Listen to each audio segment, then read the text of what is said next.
আসসালামু আলাইকুম, কেমন আছেন সবাই? আশা করি সবাই ভালো আছেন।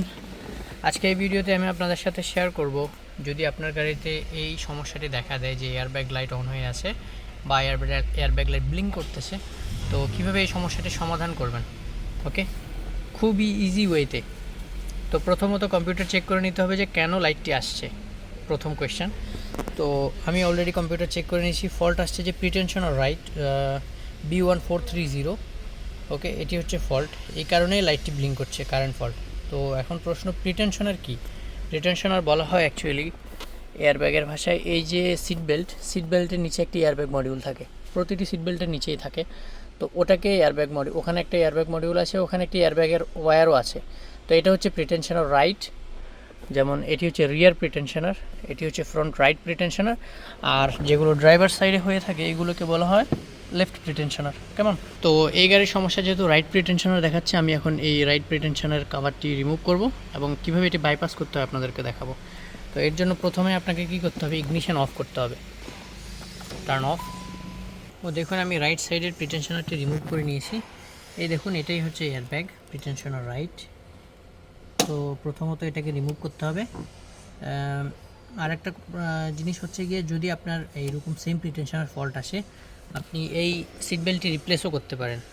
রিপ্লেস করলেও সমস্যাটির সমাধান হয়ে যাবে, কিন্তু কাস্টমার যদি চায় যে এটি রিপ্লেস না করে সমস্যাটির সমাধান করতে, তাহলে আপনি বাইপাস করতে পারেন কাস্টমারের অনুমতিক্রমে। কেমন?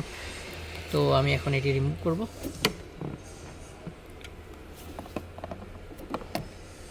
আর এই কাজ করার সময় অবশ্যই আপনার গাড়ির ইগনিশনটা অফ রাখবেন। আমি অলরেডি আমার গাড়ির ইগনিশন অফ করে রেখেছি। একটা ছোট্ট ক্লিপ হয়, এরপরে এটি এভাবে রিমুভ করে নিতে হয়, কারণ এখানে যদি আপনি স্ক্রুড্রাইভার দেন অনেক সময় শর্ট হয়ে যাওয়ার সম্ভাবনা আছে। ওকে, এরপরে যেটি করতে হবে, আপনার খুবই সস্তায় এই রেসিস্ট্যান্সটি পেয়ে যাবেন। যে কোনো জাপানি গাড়িতে 2.2 ওহমস রেসিস্ট্যান্স হয়। দেখুন, এটি 2.2 ওহমস রেসিস্ট্যান্স। আপনারা কালার কোডটি দেখতে পারেন, two red and two gold.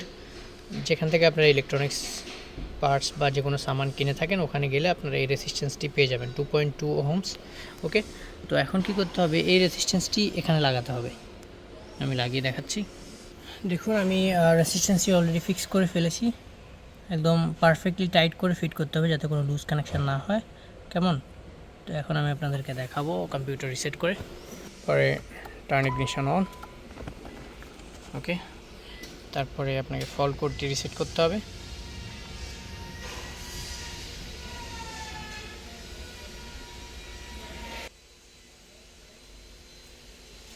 Here you can see, দেখতেই পাচ্ছেন আপনারা এখন কোনো ফল্ট নেই, নো ফল্ট কোড ডিটেক্টেড। আর গাড়িতে দেখতে পাচ্ছেন এয়ারব্যাগ লাইট অলরেডি বন্ধ হয়ে গেছে, এখানেই ছিল, ব্লিঙ্ক করাও বন্ধ হয়ে গেছে। ঠিক আছে, তো গ্রেট সাকসেস। তো যদি আমার ভিডিও আপনাদের ভালো লেগে থাকে, অবশ্যই আমার চ্যানেলটি সাবস্ক্রাইব করবেন। আর যদি আপনাদের কোনো প্রশ্ন থাকে, অবশ্যই কমেন্ট করবেন। Thank you.